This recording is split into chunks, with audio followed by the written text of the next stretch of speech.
Արդյոք 18:00-ից հետո չի կարելի ուտել նիհարելու ընթացքում։ Դա միֆ է, մոռացեք, դա այն մարդկանց համար է, ովքեր պարկում են քնելու ժամը 8-ին, 9-ին։ Իսկ հիմա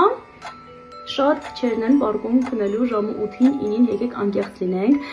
Վերջին սննդ ընդունումը, այսինքն ընթրիքը դուք պետք է անեք քնելուց 3-ից 4 ժամ առաջ։ Այդպես դուք